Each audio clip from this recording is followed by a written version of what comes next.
Est-ce qu'on peut acclamer très fort pour notre Dame?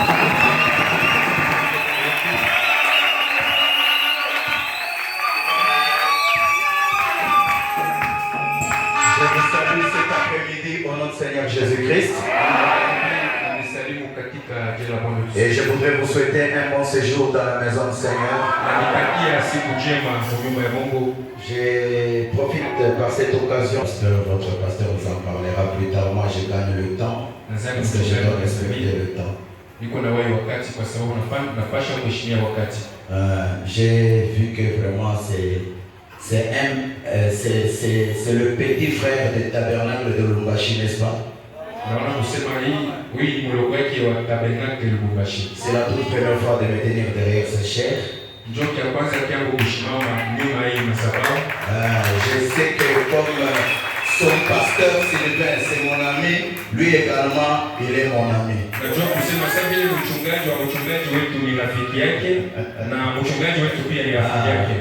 Paul, prisonnier. Le prisonnier. Donc je l'aime beaucoup, je l'ai écouté une fois chez son ancien et j'ai beaucoup aimé. Sans plus tarder, nous allons devoir nous tenir debout. Nous prenons nos Bibles dans Exode chapitre 12. Nous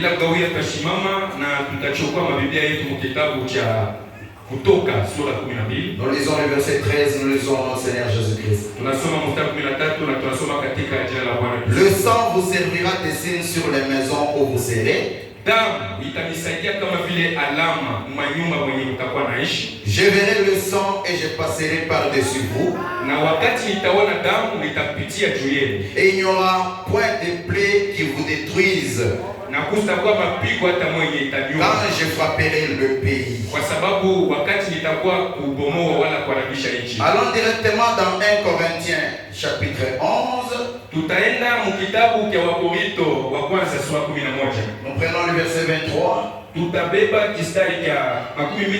Car j'ai reçu du Seigneur ce que je vous ai enseigné, c'est que le Seigneur Jésus, dans la nuit où il fut livré, prit du pain. Kwa sababu nilipokea tokea Bwana yenye alinifundisha ile usiku wakati alichukua mkate na kuuvunja, et après avoir rendu grâce le rompit et dit, na kisha yeye kuvunja ile mkate kisha yeye kushukuru akaivunja na akasema hivi, ceci est mon corps qui est rompu pour vous, hii ni mwili yangu yenye inakatiwa juu yenu, faites ceci en mémoire de moi. Mwanze kufanya hii tendo kusudi mwanze kulikumbuka. Et même après avoir soupé, na kisha kula chakula magharibi, il prit la coupe et dit, akabeba kikombe na kusema, cette coupe est la nouvelle alliance en mon sang. Hiki kikombe ni agano jipya ndani ya damu yangu. Faites ceci en mémoire de moi. Mufanye hivi ili mwanze kulikumbuka. Toutes les fois que vous en boirez. Kila mara mtakuwa na kunywa hiki kikombe. Car toutes les fois que vous mangez ce pain. Kwa sababu kila mara mtakuwa na kula hii mkate. Et que vous buvez cette coupe. Na kila mara mtakuwa na kunywa hiki kikombe. Vous annoncez la mort du Seigneur jusqu'à ce qu'il vienne. Mko natangaza kifo cha Bwana mpaka na pale atakapokurudia. C'est pourquoi celui qui mangera le pain ou boira la coupe du Seigneur indignement, ndio kwa maana mwenye atakula mkate na ula atakunywa kikombe cha Bwana bila yeye kustahili, sera coupable envers le corps et le sang du Seigneur. Atakuwa wakosa mbele ya mwili na mbele ya damu ya Yesu Kristo. Que chacun donc s'éprouve soi-même. Kila mtu ndugu na dada ajichunguze yeye moyo. Et qu'ainsi il mange du pain et boive de la coupe. Na kisha yeye kuchunguza maisha yake anajiona kusema anastahili akuye akule na akuye kikombe. Car celui qui mange et boit sans discerner le corps du Seigneur mange et boit un jugement contre lui-même. Mwenye atakula mwili wa Bwana na ula atakunywa kikombe cha Bwana bila kutambua mwili, maana eko na kunywa ni hukumu yake yeye moyo. Je vais terminer avec Hébreux chapitre 11 le verset 6. Nitamaliza na kitabu cha Waebrania sura 11 mstari wa 6. Or sans la foi il est impossible de lui être agréable. Ijapo bila imani habiwezekane kumfurahisha Mungu. Car il faut que celui qui s'approche de Dieu croit que Dieu existe. Inabidi ule wote atakaribia kwa Bwana, kwanza minye kusema Mungu yuko. Et qu'il est le rémunérateur de ceux qui le cherchent. Amen. Na ni Mungu kana kwaka mkulipa wote wanamtafutaka. Puisse le Seigneur ajouter ses abondantes bénédictions à la rigueur de sa parole. Vous pouvez vous asseoir. Mungu aongeze mabaraka mingi pa usoma sauti yake, mwikaleni. Ainsi, nous sommes en train, comme le pasteur nous a dit, de respecter le temps. Sabile mchungaji anatulomba tuheshimie wakati. Aujourd'hui, nous sommes en train de parler sur la Sainte Seine. Leo tuko nasemezea kuhusu chakula takatifu wala meza ya Bwana. Comme le souper du Seigneur. Kama vile chakula magharibi ya Bwana. Est-ce que vous êtes avec moi? Eti uko pamoja na mimi? Au paragraphe 28 du message de la communion prêché le 12 décembre 65. Mahubiri ya ndugu Bwana mshiriki ahubiriwa tarehe 12 mwezi wa 12 mwaka wa 2015. Maintenant, hapa sasa, lorsque nous prenons cette communion, wakati tunashiriki pamoja, ce n'est pas simplement une question de dire. Ile haiko tu mambo ya kusema. Lorsque nous prenons cette communion, wakati tunakula hii chakula, wakati tunashiriki pamoja hivi, voilà. Ce n'est pas simplement une question de dire je viens ici et je vais manger du pain et je croirais que je suis un chrétien. Haina tu tendo ya kufika hapa unakula unakunywa kikombe na kisha unasema hivi mimi nakula mimi nakunywa niko Mkristo. Mais si vous l'avez remarqué, lakini kama mnabiona mzuri, la Bible a dit celui qui mange et boit indignement. Biblia inatuambia kusema ule mwenye anakula mkate wala mwili na anakunywa kikombe lakini asistahili sera coupable envers le sang et le corps du Seigneur. Atahukumiwa kwa Bwana. Vous devez mener une vie qui devant les gens, mnapasha kuwa na maisha mbele ya watu et devant Dieu na mbele ya Mungu et les gens na mbele ya watu qui montrent que vous êtes sincères. Mnapasha kuwa na maisha matendo mbele ya watu na mbele ya Mungu yenye kuonesha kusema kwa na moyo wazi. Est-ce que quelqu'un peut dire amen? Vous devez montrer aux gens unapasha kuonesha watu que vous êtes réellement un chrétien. Unapasha kuonesha kuishi Vous ne pouvez pas vous approcher du table du Seigneur hawezi kukaribia kumeza ya Bwana comme fait le monde. Mpaka vile watu wapagano wanafanya. Poussez à bout. Prêchez le 1er septembre 63, 194. Mahubiri ya ndugu Bwana mwenye kushiriwa kuhubiriwa mwezi wa kwanza mwezi wa kenda mwaka 16 Je crois que la communion est l'une des plus solennelles. Nadhani kusema ushiriki inakuwa ni kitu cha bei sana kwa macho ya watu. Des plus sacré. Inakuwa ni kitu kitakatifu sana. Et plus tous adorable qu'il y ait au cours d'une réunion dans l'église. Na kinakuwa ni kitu cha muhimu, cha maana sana kilikuwa ndani ya kanisa. Il y a deux choses qui nous ont été laissées. Kuna vitu viwili vyenye balituachia. Trois choses que nous devons observer. Na vitu vitatu viheshima Kristo tunapasha kufanya. Ce sont des ordres et des ordonnances. Ni maagizo na makanuni. Beaucoup essaient donc de dire qu'ils ont le clou original. Babila wao musema shindo tuko na sauti ya Mungu ya kweli. Qu'ils ont un morceau de tof. Wewe bojo beko na kitu ni ya kweli. Beko na kipande ya nguo ya Yesu Kristo kipande. Beko na kipande ya nguo ya Yesu Kristo. Mais il y a trois choses qui nous ont été données. Lakini kuko maagizo tatu yenye balitoa. Le repas du Seigneur, chakula ya Bwana, le baptême, ubatizo, le lavage des pieds na kuosha miguu. Sont les trois ordonnances qui ont été laissées à l'église. Hii ndio makanuni tatu yenye baliachia kanisa. Trois ordonnances qui ont été laissées à l'église. Maagizo tatu ya Mungu yenye Mungu aliachia kanisa. Le point 29. Kifungo cha 29. Dans la communion du 12 décembre 65, Frère Alam dit. Mahubiri yake ushiriki ndio anasema hivi. Maintenant, hapa juste un moment encore. Tusubiri kidogo. Maintenant dans l'Ancien Testament, hapa sasa mwagano ya kale, lorsqu'on prit un sacrifice, wakati banabeba sadaka, c'était un précepte ou une ordonnance. Ilikuwa ni kanuni wala agizo fulani.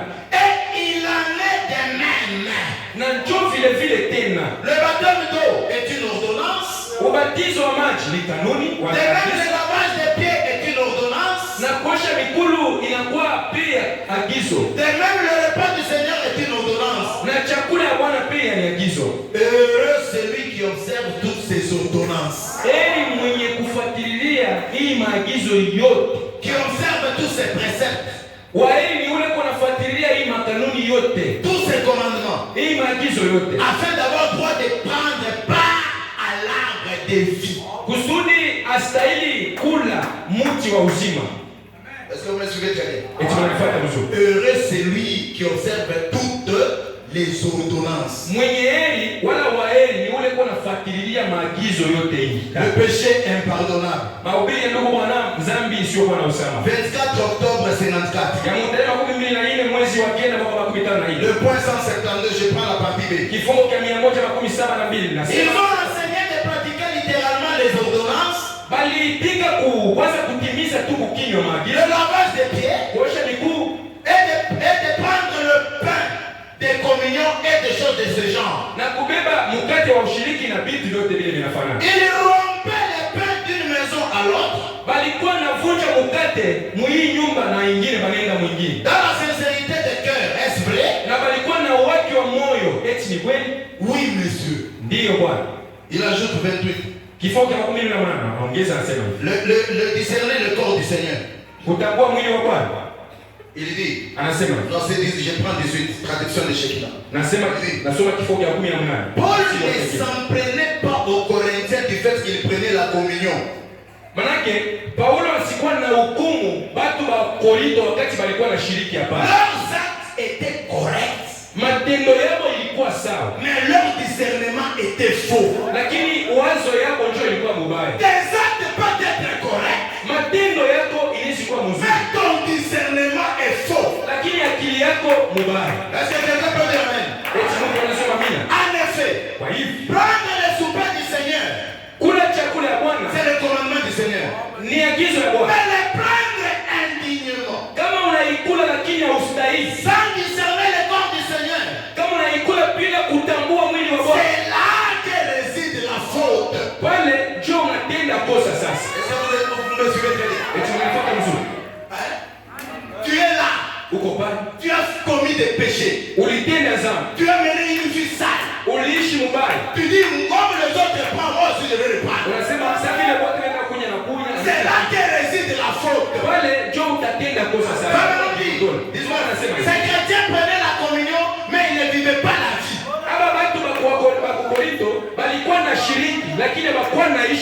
Ils prenaient la communion comme les gens le font aujourd'hui, même dans les tabernacles. Mais ils n'avaient pas une vie chrétienne. Laisse-moi marteler ce soir. Nous avons aujourd'hui des faux frères. Des fausses sœurs. Laisse-moi te dire ce soir.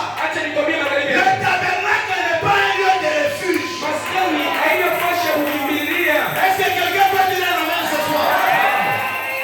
Quand nous venons dans le tabernacle, nous venons pour rencontrer le Seigneur Jésus-Christ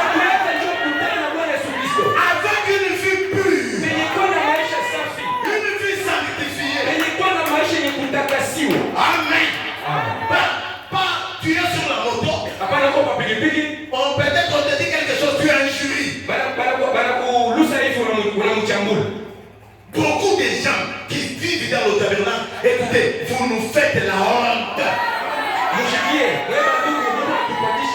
Aujourd'hui, nous n'avons plus le frère qu'on avait autrefois. Il y a toujours des fausses témoignages à gauche, à droite.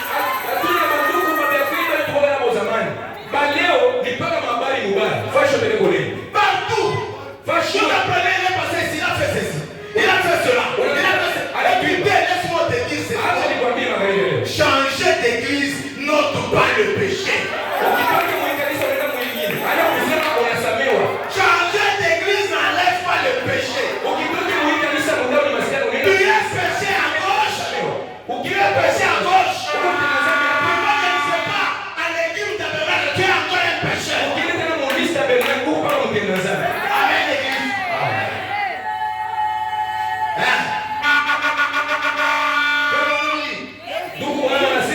Il dit, le christianisme est une expérience. Est une expérience et une vie. Le christianisme c'est une expérience. Écoutez, je vais parler ce soir. Même si on m'a donné peu de minutes, je vais terminer. Si vous pensez que vous êtes les chrétiens comme les Ambemalam et autres, là vous êtes en erreur.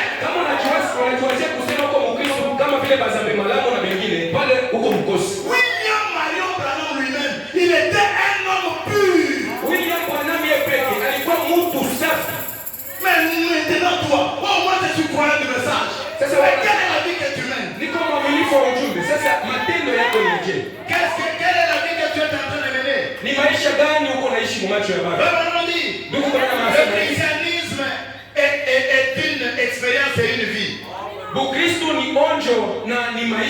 Et ces chrétiens vivaient n'importe comment. Faisant dans leur profession. Et Paul a dit, c'est pour cela qu'il y a parmi vous beaucoup de malades et d'infirmes.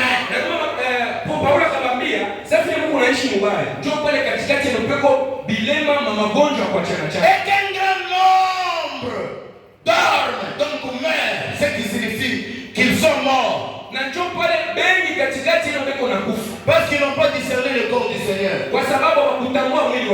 Je saute, je prends question-réponse sur le saut. 27, il dit. C'est pour dire que la raison pour laquelle beaucoup sont malades, c'est parce qu'ils n'ont pas discerné le corps du Seigneur. Amen, l'église. Tu as pris la coupe du Seigneur indignement. Et tu te retrouves malade. Écoutez, frère, on dit quelque part que même si on t'amène à une montagne, on te voit 40 fois. Si tu n'as pas arrangé ta vie, le péché sera toujours là.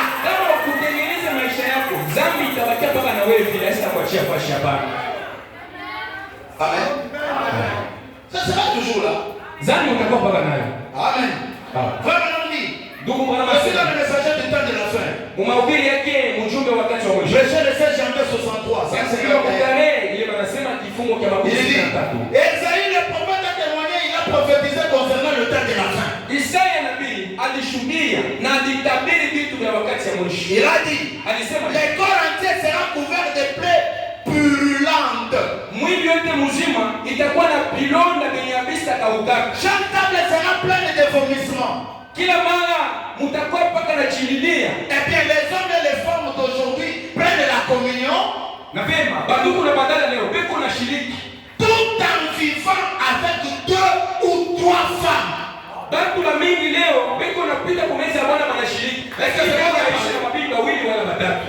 C'est vrai, madame. Tu t'approches là même. Tu viens, écoutez, ne venez pas ce soir pour venir s'enivrer. Comme tu as l'habitude de prendre les capondo et autres, il faut que tu puisses boire suffisamment pour que tu sois ivre. Parce que tu es habitué à s'enivrer. Tu as une vie sale. Une vie impie. Tu n'as pas droit de t'approcher à la table du Seigneur. Tu vas mourir.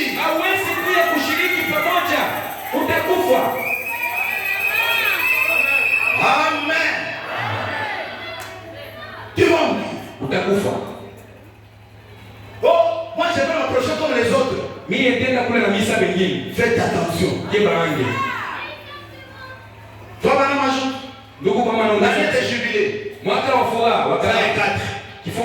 chose capitale que vous pouvez faire, c'est de venir à Jésus-Christ. Peu importe ce que vous avez à faire. Qu'y a-t-il de plus important que d'être né de nouveau? Est-ce qu'il y a quelque chose d'important sur la terre qui dépasse la nouvelle naissance?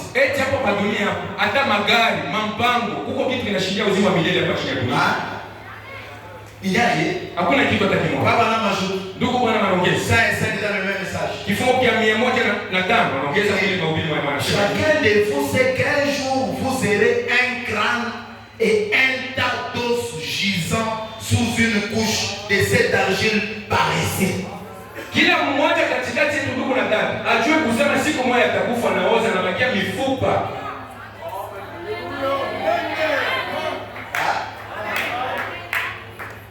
Peu importe ce que tu penses être. Hata kama unajiweza kusema uko mtu wa chini. Un jour tu seras un crâne quelque part. Siku moja utabakia paka kichwa, mifupa kwa mifupa. Tout aussi sûr que vous êtes ici ce soir. Paka vile tena uko hii magharibi leo. Vous vous dirigez vers cela, c'est vrai. Uko nasonga karibu na ile. Combien devriez-vous alors être sincère? Sasa kisha wewe kujua kusema siku moja mimi nakufoka nitabakia mifupa. Mara ngapi ile tendo unaweza kusukuma ubakie na wewe na moyo wazi bila sauti ya Mungu?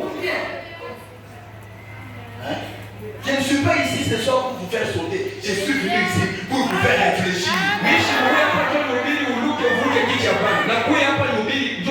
Tu dois savoir comment s'approcher de la table du Seigneur. Les autres sont devenus comme une habitude. C'est comme une routine. Ce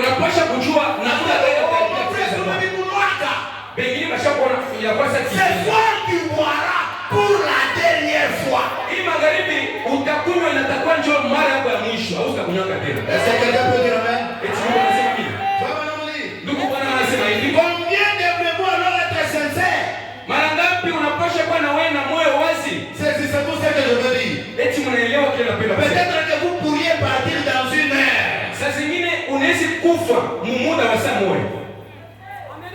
Dans une heure. Même pendant que je prêche, je suis éprouvé, j'ai perdu il y a une soeur qui est décédée. Je suis allé prier pour elle le lendemain. C'était jeudi.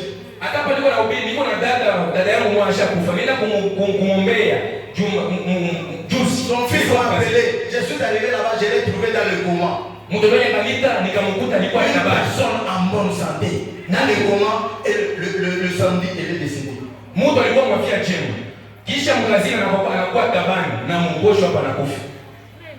Amen. Peut-être que vous pourriez partir dans une heure.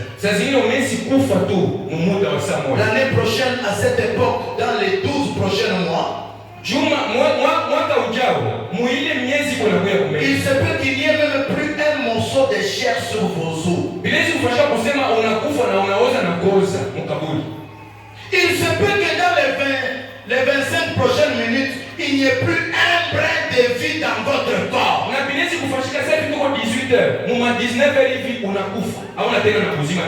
Amen, l'église. Pas un brin de vie dans votre corps. Frère Branham ajoute. Il dit. Et alors, à partir de ce moment-là, jusqu'à ce que les âges perpétuels prennent fin, il n'y en aura jamais. L'état dans lequel vous en allez, c'est l'état dans lequel vous demeurerez pour toujours. Est-ce que vous êtes avec moi? Amen. Amen, l'église. Frère Branham ajoute. 112. Oh! C'est dont nous avons besoin ce soir. Mes amis, dans une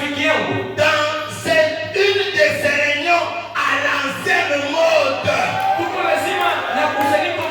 que nous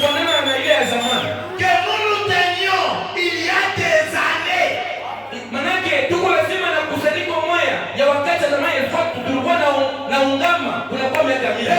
quand le message était venu, remarquez comment les gens se comportaient. Même aujourd'hui, nous avons des faux pasteurs. Amen. Des faux pasteurs. Ils sont pleins dans le message. Est-ce que vous êtes avec moi? Beaucoup de gens répondront pour cela. C'est pourquoi Abraham le dit dans l'ordination d'un ministre. Je pense au paragraphe 60 quelque chose, il dit. Pendant que nous serons en train de prendre la Sainte Seine,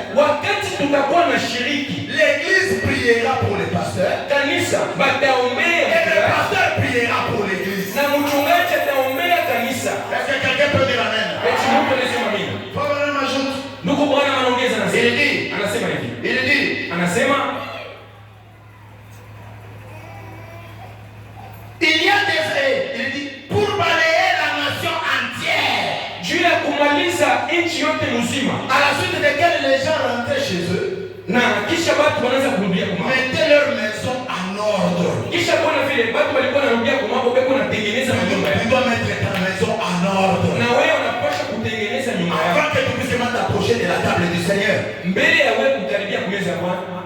Quelle est l'atmosphère qui règne dans ta maison? Ni hali gani ile karaka mu nyumba yako? Quand tu commences à injurier ta femme, même le diable fuit. Wakati kama unaanza tu matushi na bibi yako, shetani atakapachia nenda mbele. Et tu te dis que tu es chrétien. Na kisha vile unasema uko Mkristo. Non, tu ne l'es pas. Hapana, hauna Mkristo hapa. Tu ne l'es pas. Au yakuwa Mkristo hapa. Tu dois faire un effort ce soir. S'il y a quelque chose que tu dois arranger vis-à-vis de ton frère, tu as encore le temps parce qu'il n'est pas encore 23 heures. Kama kwa kitu cha kutengeneza na ndugu yako, unaweza kutengeneza juu saa ya eneo. S'il y a quelque chose que tu dois arranger avec ta soeur, faites-le maintenant. Kama kwa kitu unapaswa kutengeneza na yako, avant de s'approcher de la table du Seigneur. Mbele ya kukaribia kumeza ya Bwana. Parce que si tu t'entêtes, tu dis, moi je veux prendre. Ukifanya hicho nguvu unasema mimi takule kama anasema vipi. Dieu s'occupera de toi. Mungu ataishana na wewe. Est-ce que vous êtes avec moi? Eti mnasikiliza? Baba anamwambia, ndugu Bwana anasema, ils mettaient leur maison en ordre. Balikuwa natengeneza manyumba yako. Ôtez les mauvaises choses de leur maison. Na balikuwa natengeneza maisha yako munyumba. Beko natosha vitu vibaya mfano baba analomana bulu. Mettez fin à toute leur absurdité. Na balikuwa la maison. Na balikuwa natengeneza kujanja na vitu vibaya vyote munyumba yako. Chaque foyer, kila jamaa, ils se mettaient parfaitement en ordre. Balikuwa natengeneza beko analomana buluma, bana tengeneza vitu vibaya vyote. Et ils abandonnaient leur méchanceté. Na kisha kufanya vile, batacha ile mifano mubaya yote. Écoutez, vous devez abandonner votre méchanceté. Unapasha kuacha dhambi yako ile. Unapasha kuacha mifano mubaya yako. Pour certains c'est normal, les injures c'est normal. Pengine hapa kuchambulana ni kawaida. Yeye kichambulani kwake ni mzuri. Vous savez que les injures en Chiluba, ça brise le cœur. Unajua matushi mu Chiluba kama na kuchambula vitashikia roho inakuuma sana.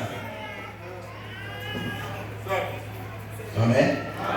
Et ce sont des gens qui courent vers la Sainte Seine, ces gens-là. Ibali batu ba vile njoo bakianze tumeza Bwana yenjo wa kwanza. Chaque foyer ils se mettaient parfaitement en ordre. Kila jamaa bibi na bwana balikuwa natengeneza maisha yao. Et ils abandonnaient leur méchanceté. Na kisha kufanya vile balikuwa naacha mazali. Ils abandonnaient leur tromperie. Na balianza kuacha maisha yao ya bongo ya kulanga. Aujourd'hui même vous voyez les frères sont en train de mentir comme s'ils sont en train de respirer. Unakuta ndugu yako analanda, sasa yuko anakunywa maji. Il ne dira jamais la vérité à son époux. Asiwezi kuambia ukweli mbele, kusema ukweli mbele ya bibi yake hapa. Les gens là que tu côtoies là, bale batu bale unaongelea nao baba. Ils ont leur manière. Peko na namna yako mifano. Toi aussi tu as ta manière. Na wewe uko na mifano yako. Si réellement tu es un chrétien, gagne ces gens là à Christ. Kama kwa kweli uko na maisha ya Kristo, wewe unaaminishe wale watu. Que ces gens là te suivent. Mon cher, on va voir. Bale watu wakufuate na ufanye supprime. Mon cher, tu te connais que comme kanisa nini? Amen moi dans ton église oui. Wewe bantu batakufuata kashuka. Mais bana kuyua bien. Ils te connaissent bien.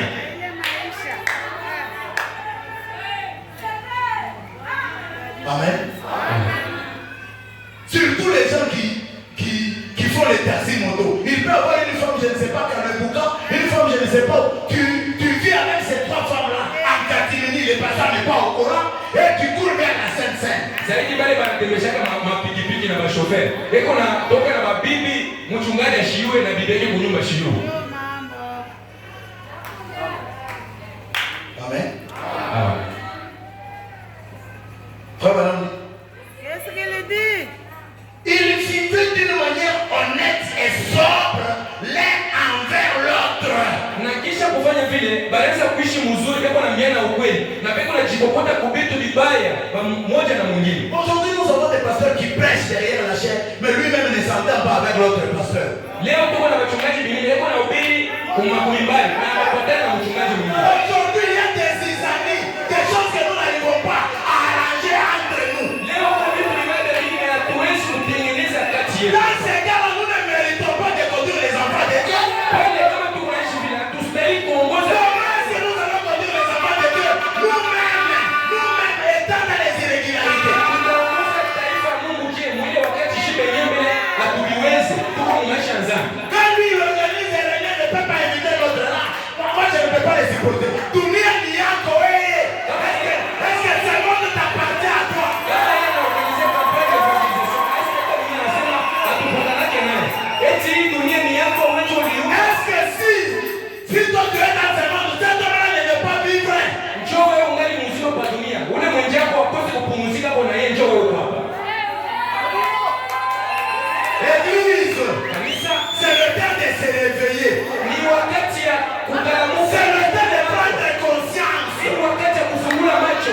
alikuwa maiti, alikuwa mtabani sana. À quoi bon de vivre dans le péché? Vitasaidia kunini uanze kuishi mzambi? Autrefois, je vous dis autrefois, on considérait les croyants du message. Zamani balikuwa naonea na pei ya mamito kwa wewe. Même dans des sociétés, on engageait les frères du message. Hata kwa société kwa lazima na watu wakazi. Balikuwa naangalia paka kwa ndugu wa bonjo. Mais aujourd'hui, nous avons des escrocs, Lakini leo tunabakia paka ya mwishi. des aventuriers, Tunabakia paka ya mwishi. des gens qui n'ont même pas pitié des autres. Bandugu watu ni wabashikira. Et ce sont ces gens-là qui se disent des chrétiens. Ni wale watu wa vile ndio kuna chita baba. On t'en fout ce soir. Haya yenu wakalete leo. Vous ne méritez pas être des chrétiens. Haustahili bakuite Mkristo hapa. Abraham me dit, Mungu kwanza anasema hivi. Dieu Mungu aura une église Mungu atakuwa na kanisa sans tache, bila toa. ni ride, Kikunjo. ni rien de semblable. Sadi yote. C'est cette église dont le Seigneur Jésus en a besoin ce soir. Kanisa vile njoo Bwana Yesu Kristo analazima. Une église qui marchera dans la sainteté. Kanisa litakuwa natembea katika utawa. Où est parti le miracle aujourd'hui? Miujiza inenda wapi? Où est Julien Papa de venir? Est-ce que le Dieu de William Branham est incapable de ressusciter les morts parmi nous? Eti Mungu wa William Branham anakosa nguvu ya kufufua mufu katikati yetu hapa? Amen. Nous sommes restés seulement une coquille vide. Tunabakia tu mtunyi mwisho kitu na Une coquille vide. tunabakia tu kiriganda. Or, ce soir, Ijapo je voudrais que ce petit message puisse t'interpeller. napenda ka ujumbe ka mahubiri kidogo katakusaidie kwa L'honnêteté. kusema ukweli. Si on te donne l'argent par un frère, mon frère, tu vas donner l'argent à cette sœur. Cet argent n'arrivera jamais. Kama nakupatia $50 wewe unapatia kwa dada huyu. Haistafika yote ya kueleana hapa. Frère Bana Majou.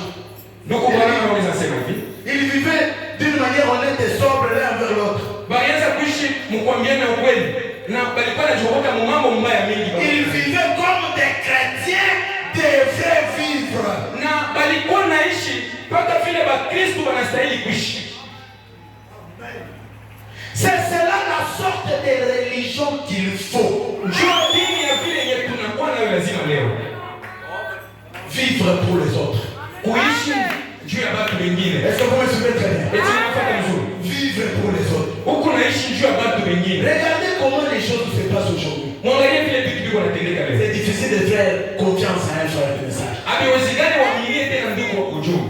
90% sont devenus des escrocs, Njoo bamingi banakuwa bamwishi. des aventuriers. Bamingi banakuwa bakulangana. Même beaucoup de certains pasteurs sont des faux. Na bachungaji bamingi tena banakuwa babongo tena. Vous lui donnez l'argent, pasteur, j'ai mon argent ici, vous allez me garder pour moi. Unampatia makuta mchungaji, unachungie kwa hii makuta au kuibe inapepuka. Alléluia. Des pasteurs escrocs, Bachungaji bezi, des aventuriers. bachungaji bakulangana bongo. Quand un aveugle conduit un autre aveugle, Kama kipofu, eko naongoza kipofu mwenzake, ils vont se retrouver tout sourds. wote batenda kuangukia mjini. Bon, je suis en train d'atterrir. Niko naenda kumaliza. Or, Ijapo sans la foi, bila imani, il est impossible de lui être agréable. kama hawana imani, habiwezekani umfurahishe wala umpendeze. Car il faut que celui qui s'approche de Dieu Kwa sababu inabidi kila ndugu na kila dada mwenye iko nakaribia kwa Mungu croit que Dieu existe mimi amini kusema Mungu eko hapo, et qu'il est le rémunérateur de ceux qui le cherchent. na amini kusema Mungu ndio mwenye analipaka bote wale wanamtafuta. Amen. Amina. Ce soir, Magharibi ya leo tu vas t'approcher de Dieu. utakaribia kwa Mungu, Tu vas t'approcher de Dieu. utakaribia kwa Mungu. Mets ta foi en action. Maana tunapaswa kudhibitisha imani yako. Peu importe la condition dans laquelle tu es venu. Hata kama ulikuwa na mambo ya je, Dieu peut changer les tableaux par la foi. Mungu anaweza kukubadilisha ile mambo na kuishia hiyo kupitia imani yako. Abraham me dit, Tukuona anasema hivi, quand vous croyez à Dieu, kama tu unamwamini Mungu, l'impossible devient possible. ile kinachowezekana kitawezekana.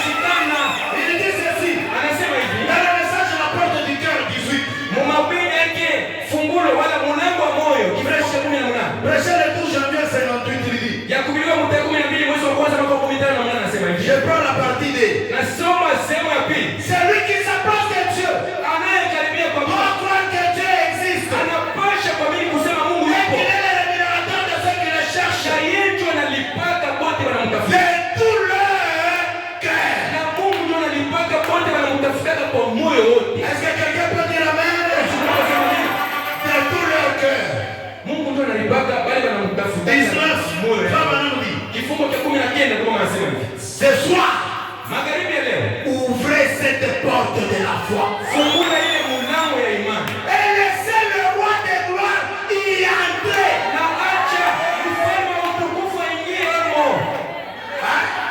Ouvre ce soir. Fungula magharibi leo. Cette porte de foi. Ile mlango ya imani. Et laissez Dieu y entrer. Na acha Mungu aingie humo.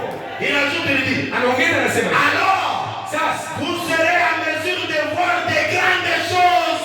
Wakati utafungula mlango na Mungu anaingia humo, pale ndio utakuwa vyepesi uonje vitu vikubwa. Et de croire de tout votre cœur que Jésus-Christ est le même hier, aujourd'hui et pour toujours. Na waamini kwa moyo wako wote kusema Yesu Kristo ni yule jana, leo na hata milele. Est-ce que tu peux ouvrir la porte de la foi ce soir? Eti unaweza kufungula mlango wa imani magharibi Est-ce leo? que tu es prêt? Eti uko tayari? Est-ce que tu es prêt? Uko tayari? Frère Anamati, Ndugu Bwana anasema hivi. il y a ici plus que Salomon 72. Mhubiri yake hapa peko mwenye anashikilia Solomono kifo cha 72. Prêché le 5 juin 63. Ya kubiliwa mtarehe 5 mwezi wa 6 mwaka 2015.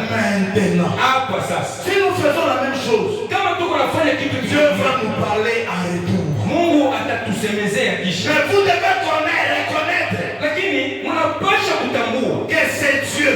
kusema ni Mungu. Et la seule manière pour vous de pouvoir obtenir quelque chose de Dieu, Na namna yako pekee yenye itakusaidia upokee kitu kwa Mungu c'est de croire en lui. ni kumwaminia. Celui qui s'approche de Dieu doit croire qu'il existe. Ule mwenyewe anakaribia kwa Mungu anapasha kuamini kusema Mungu yuko hapo. Amen, Église. Amina. Amen. Amen. Il doit croire que Dieu existe. Anapasha kuamini kusema Mungu amekalaka. Est-ce que vous me suivez très bien? Eti wananifuata mzuri. Remarquez Jésus devant Jairus. Mwangalie Yesu wakati alikuwa mbele ya Il a Jairus. dit à Jairus, Akamwambia Jairus, n'ai-je pas dit eti wewe Jairus, que si nikikuambia seulement tu croyais, sikukwambia kwamba kama tu unaamini tu verras la gloire de Dieu? utaona ukuu wa Mungu. Et ce soir, Na magharibi leo, si tu crois, kama tu tu unaamini verras la gloire de Dieu. utaona ukuu wa Mungu. Parce que laisse-moi te dire ce soir, Wasema wote tukambe on n'a magharibi. pas besoin de t'imposer les mains pour que tu sois guéri. Abisha sasa kitu bakuchilia. La guérison se trouve dans les messages. Matuzo iko muneno. La guérison se trouve dans la parole. Matuzo iko muneno. Peu importe dans quelle condition tu es venu. Hata kama ulikuwa na Le magonjwa. Dieu de William Branham est ici ce Mungu wa soir. William Branham kwa magharibi. Il est capable de faire l'impossible. Anaweza kutimiza kitu. Il est capable de te guérir. Anaweza kukutunza. Il est capable de te rétablir. Anaweza Il kukurudisha. est capable de te donner une délivrance. Anaweza kukufungua. Parce que la communion Kwa sababu ushiriki. amène la délivrance. Haleluya. Inaleta La ufungulivu. communion Ushiriki. amène la guérison. La communion amène le pardon des péchés. Inapata kukusemea Et sasa. ce soir, Na magharibi leo. si tu crois, Kama tu unaamini. tu verras la gloire de Dieu. Utaona ukuu wa Mungu. Amen. Amina. Amen. Amina. Pendant que je suis en train de terminer, Mwile wakati niko namaliza. toi maintenant me dit, Ndugu Bwana anasema hivi. il dit dans le message d'influence, Anasema mahubiri yake mvuto. prêché le 15 mars 64. Ya kuhubiriwa tarehe 15 mwezi wa 3 mwaka 62. Il dit, Anasema hivi. c'est uniquement pour les croyants. Hivi abina vya wapagano lakini ni vya waaminifu tu. Hein? Hein? Même la communion, c'est uniquement pour... Hata ushiriki ni mpaka ya waaminifu. Si tu n'es pas croyant, n'approche pas. Kama una mwaminifu ushikaribia hapa. Abraham a dit, Ndugu Bwana anasema il a dit, anasema tout est possible à celui qui croit. yote inawezekana kwa wale anaamini. Pas celui qui ne croit pas. Yote inawezekana kwa wale shamini. Tout est possible à celui qui croit. Yote inawezekana kwa wale anaamini. Pas celui qui ne croit pas. Hapana kwa wale shamini. Ce soir, Magharibi je leo. voudrais que tu me fasses croire. Napenda waamini tu. Parce que Kwa sababu Dieu a dit à William Branham, Mungu alimwambia William Branham, si tu amènes les gens à te croire, kama tu unafikisha watu wa kuamini. à croire qui? Kuamini ni nani? Un homme dans cette génération. Kuamini mtu mwingi kizazi. Si tu amènes les gens à te croire, toi Branham, Kama tu unafikisha watu wa kuamini wewe, rien ne résistera à ta prière. hakuna kenye utaomba na unakosa kupata jibu. Est-ce qu'il y a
les images, nous avons notre chaîne YouTube.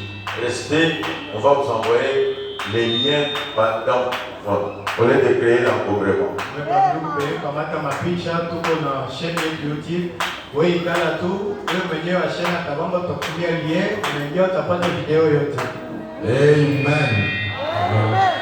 Amen, amen. Amen, amen. Je suis heureux d'être parmi vous ce soir. D'être devant une église en feu comme vous. Que Dieu vous bénisse très richement. Que Dieu vous bénisse encore très richement. C'est une très belle adoration ce soir. Que Dieu bénisse notre frère qui a chanté le très bon cantique. Vous savez ce cantique? Lorsqu'on est en train de fois de les chanter, ce sont des vieilles cantiques inspirés par le Saint-Esprit lui-même. Et si vous restez connecté à ces cantiques, le Seigneur est capable de vous guérir par ces cantiques. Ce sont des cantiques très puissants. En tout cas, je bénis le Seigneur d'être au milieu de vous ce soir. Moi, c'est le frère Mystère Mwamba. Je viens du tabernacle du Blé Mûr. Chez le pasteur David Odia,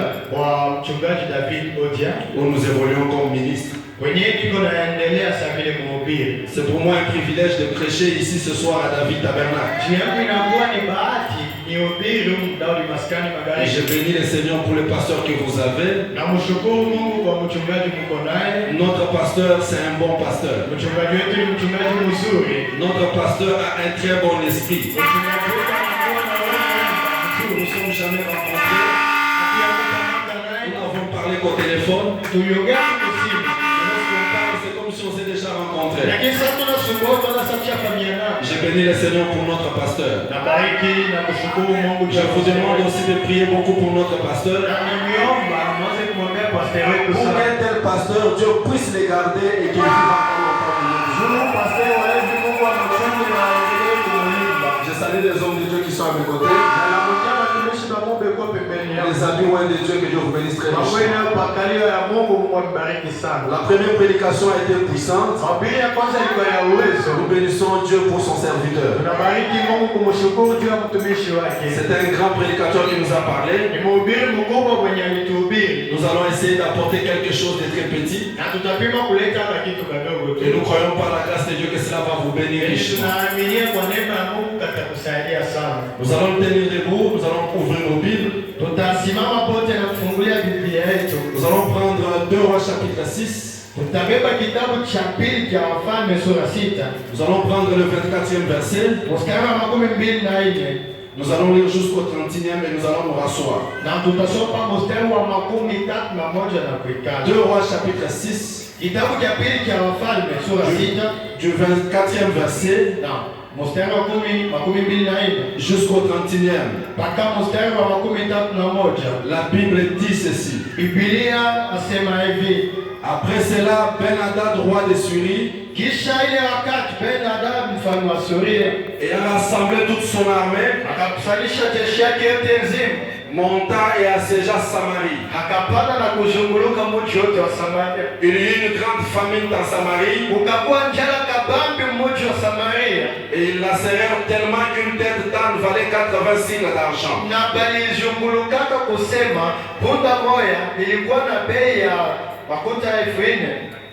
Et les quarts d'un quart de fientes de pigeons, 5 cycles d'argent.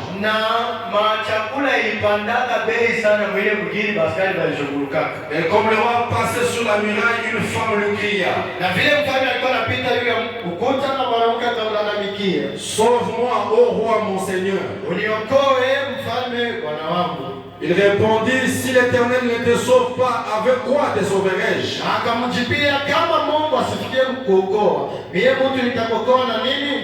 Avec les produits de l'air ou du pressoir.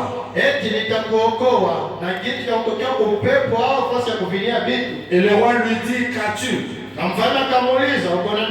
Elle répondit: Akajibu, cette femme-là m'a dit, yule mwanamke aliniambia, donne ton fils, toa mtoto wako, nous les mangerons aujourd'hui, tutamkula leo, et demain nous mangerons mon fils. na kesho tutakula na shia mtoto wangu. Nous avons fait cuire mon fils, Tulipika mtoto wangu mjumbe et nous l'avons mangé. na tulimkula. Et les jours suivants, je lui ai dit, Na siku ya pili nilimwambia, donne ton fils, nitaka na wewe wako mtoto, et nous les mangerons. tutamkula. Mais elle a caché son fils. Lakini alifichika wake mtoto. Lorsque le roi entendit les paroles de cette femme, Wakati mfalme alisikia maneno ya yule mwanamke, il déchira ses vêtements akapasua manguo yake en passant sur la muraille. kupita yule ya Et le kibumbashi. peuple vit qu'il avait en dedans un sac sur son corps. Na taifa ikaona alikuwa ndani ya mambo yake na saka shavana. Le roi dit, Mfalme akasema, que Dieu me punisse dans toute sa rigueur Mungu anipike makali yake yote. si la tête d'Élisée, fils de Shaphat, reste aujourd'hui sur lui.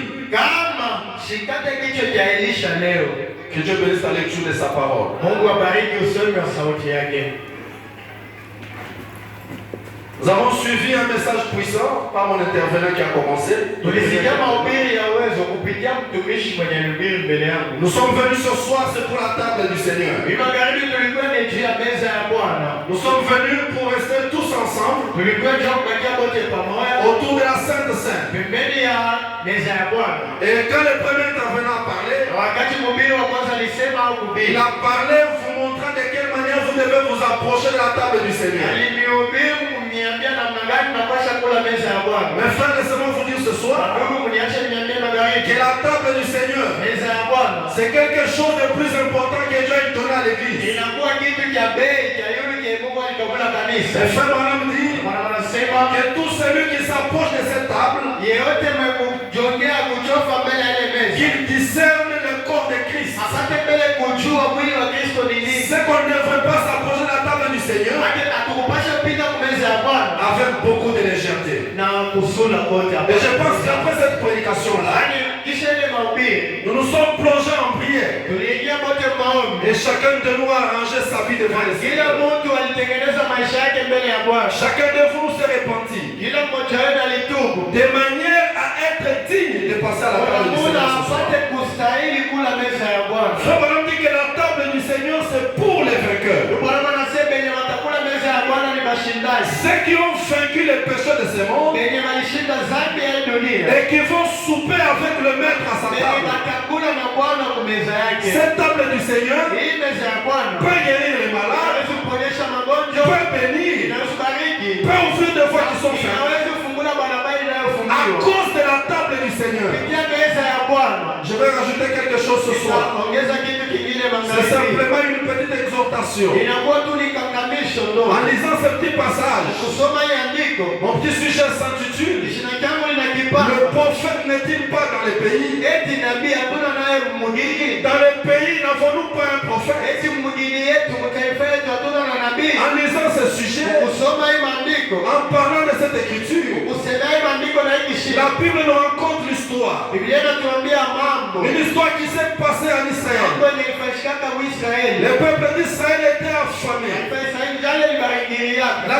Le peuple à Samarie était affamé. Taifa moja Samaria balipataka njala. Et il n'y avait pas de la nourriture pour que les gens mangent. Hakukuwa chakula cha watu bakuli. La Bible dit qu'il y eut une grande famine à Biblia Samarie. inasema kulikuwa njala kabambi mmoja wa Samaria. Et la famine était tellement abondante Na njala ilikuwa mingi sana. que le prix des choses avait haussé. Vyakula vyote vilipataka bei. Et les gens ne savaient pas où trouver à Na manger. watu hawakuwa wanapata nafasi ya kuuza La chakula. nourriture avait tellement haussé les prix. Chakula ilipataka bei sana. Et l'argent même pour acheter cette nourriture ne se laissait pas Na voir. makuta yenyewe ya kuuza ile chakula baba. La famine battait plein dans les pays. Njala iliya nafasi yote mjini. Au point où tout Israël et toute la Samarie étaient en faim. Unaona kufikia Israeli yote na Samaria yote mzima walipataka njala. C'est ainsi que le roi était en train de circuler dans Samarie. Pale mfalme alikuwa anazunguka mjini. Pendant que le roi circulait à Samarie, Sasa mfalme alikuwa anazunguka mjini. une femme s'est criée au roi. Ukakuwa mwanamke kumlalamikia mfalme. Oh roi, aide-moi. Mfalme unisaidie. Le roi dit, mais comment moi un roi puis-je t'aider? Mfalme akasema, je mie mfalme nikusaidie? Moi je ne suis qu'un roi sous le trône de la Samarie.